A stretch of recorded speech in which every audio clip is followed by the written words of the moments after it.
They talk an awful lot about resistance, but are Senate Democrats doing enough to stop Republicans from repealing Obamacare? Let's ask tonight's politics panel.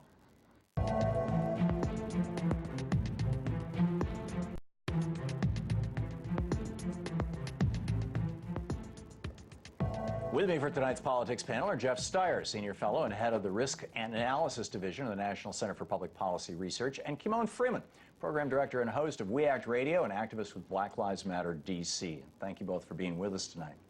Let's get started. In a move that is shockingly anti-democratic even for the GOP, Senate Republicans are trying to repeal Obamacare in secret. And I mean literally in secret. Right now, they're working behind closed doors on a health care bill that they want the entire Senate to vote on as soon as July 4th. This bill could cost 23 million people their health insurance, but Republicans are refusing to release it to the public and don't plan on holding any hearings. Why all the secrecy? Because Republicans know that if the American people actually get a chance to see what's in their health care bill, they'd bring out the pitchforks. As one GOP aide told Axios, "We aren't stupid." Republicans spent 6 years throwing a hissy fit about how Obamacare was passed, and this is how they plan on passing a bill that could force 23 million people to lose their health coverage? Kimon? It sounds a lot like the Trans-Pacific Partnership all over again. The Republican-led and Barack Obama endorsed secret so-called trade deal. We all know that that failed on deaf ears, thank goodness, and this looks like it's have the same results on this one. Yeah, interesting. Jeff, your thoughts? I agree. Tom, you know, I think the fact that you're arguing this they're doing this in secret speaks to the issue, to the real issue, which is Americans are tired of Obamacare. They elected President Trump to get rid of Obamacare. It was a main issue. There is a Republican majority in the House which passed a bill. The Senate is working on passing a bill. And to suggest that it's being done in privacy and that they're not having hearings and therefore they don't want the American public to know about it speaks to your concern that you don't think you're going to win on the merits. Jeff, not only is it being done in private, but the Senate is now saying that reporters can't even talk to senators in the hallways because they're anymore. Tom, they because don't want they're any changing questions about this. You've got Democrats in Congress saying, please tell us what's in this bill. No, we're not going to tell you.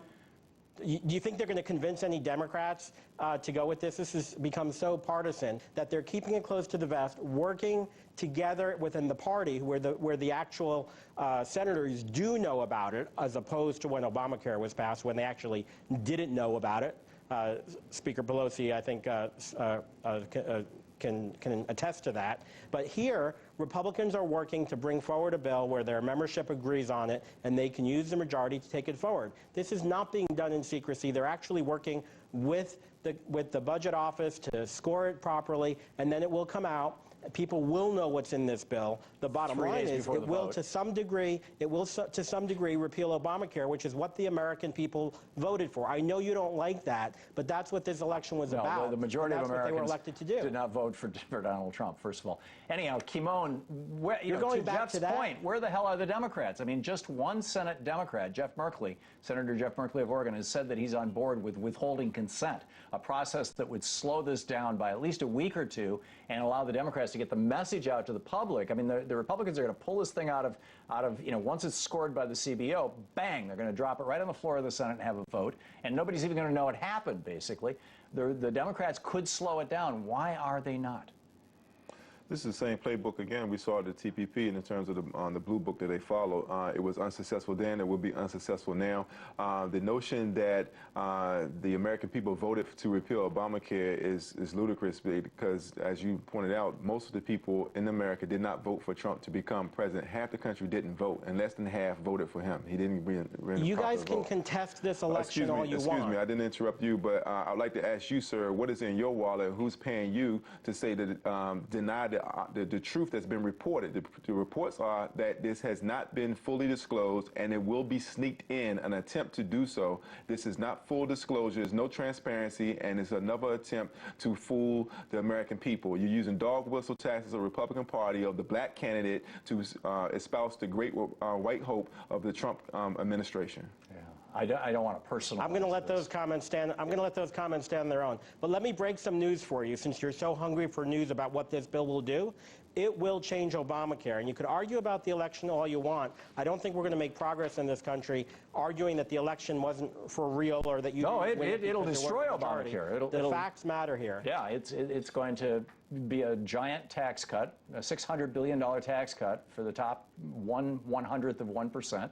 And it's going to eliminate Medicaid, and it's going to eliminate. It's not about Obamacare. It's about universal health care for everyone. Yeah, and it absolutely should be. And we moving see along, what's happening with Obamacare. let's get rid of the Bernie Sanders transparency argument. Jeff, I'm moving along to another topic. The end of the transparency argument. That we know what this is going to do. We disagree on it. Fair. Yeah. Okay. Could Bernie Sanders supporters eventually form a new third party? It certainly seems possible. At the People's Summit in Chicago this weekend, when Roseanne DeMauro of National Nurses United received thunderous applause when she endorsed Draft Bernie, a grassroots movement that wants Bernie Sanders to start a national People's Party. All right, we're going to do a few questions, but I want to thank all the Draft Bernie people. I'm with you.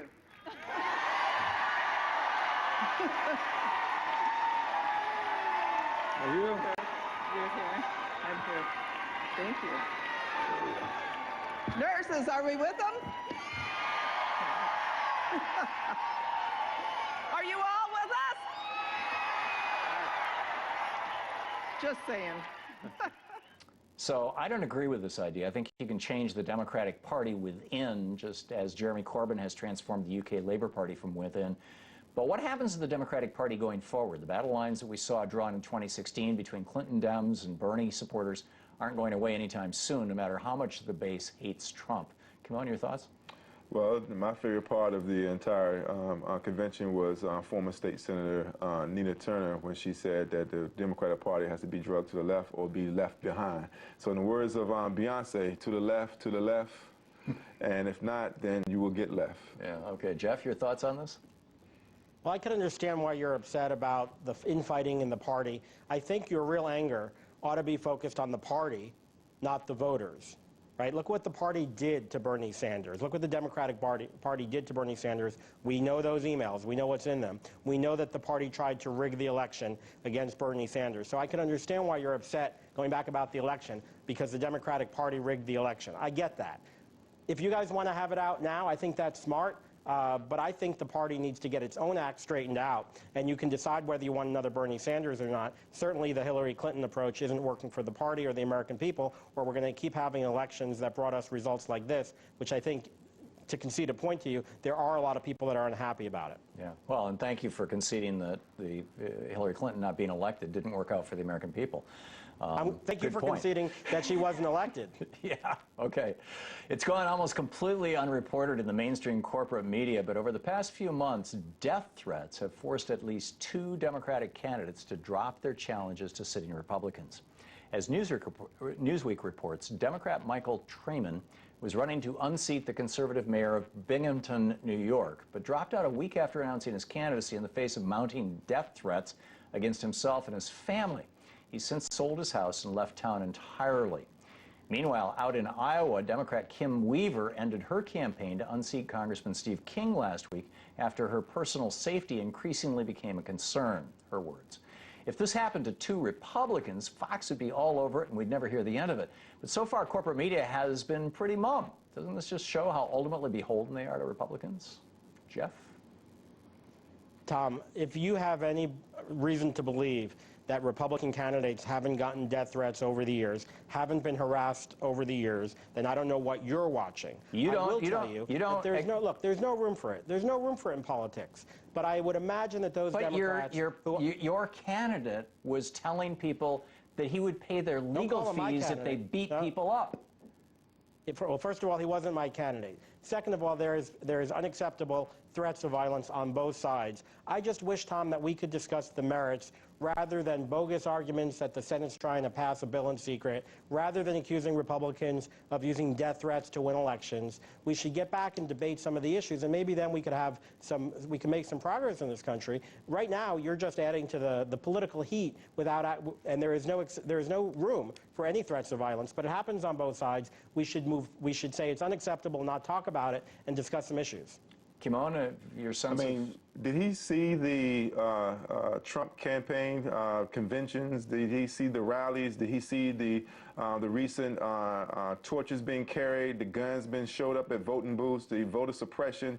I mean, the list goes on. America has a history of violence when it comes to politics, and it usually comes from the alt-right that has been openly accepted by his party, and we need to acknowledge the truth. And I don't understand why he feels that this is unexistent. Yeah, I'm not saying it's unexistent. I'm not saying that there is an alt-right and that it does things that are wrong, and I think the alt-left does the same thing. I think maybe we can make some progress if we say we're not going to accept it on either side and move forward and Jeff, substantive issues, because I think that'll bring back the middle in politics. Yeah, Jeff, the last time that, to my recollection, I mean, correct me if I'm wrong, but the last time that the left in the United States was violent was the Weather Underground, back in the late Tom, 60s, early 70s. Now we've got... Tom, I'm coming to you from the studio in New York City, where our mayor in New York supported having a Puerto Rican Day parade honor a terrorist.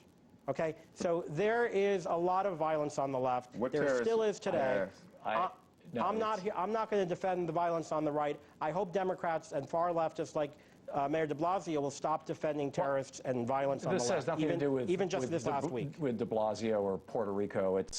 We have a homegrown terrorism problem from the right here in the United States. The FBI tells us that since 9/11, more people have been killed in the United States by right-wing terrorists than by Muslims.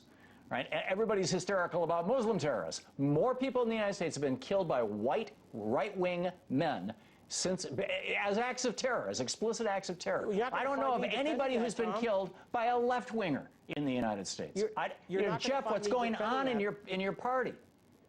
You're not going to find me defending terrorism or violence or threats from the alt-right, but I do believe it's happening I know it's happening on the left too. Where? I think we should all come together and say we don't accept any of it and discuss policy issues so that we could expand the middle so people aren't as tired of the mainstream Democrats and the mainstream Republicans, and we could actually come forward with policy initiatives on both sides and debate them rather than discussing silliness of who's worse, left or right. They both have intimidation tactics. We ought to all say it's bad on both sides and move forward. Well, to call this silly, I would like to submit to you the 2006 FBI report that confirms that law enforcement has been infiltrated by white supremacists. They are known as ghost skins. There has not been any such report referring to the left. It's been referred to the alt-right. Yeah, spot on. And we've got to wrap it up there. Jeff Stier, Kimon Freeman, thank you both for being with me. Thank you.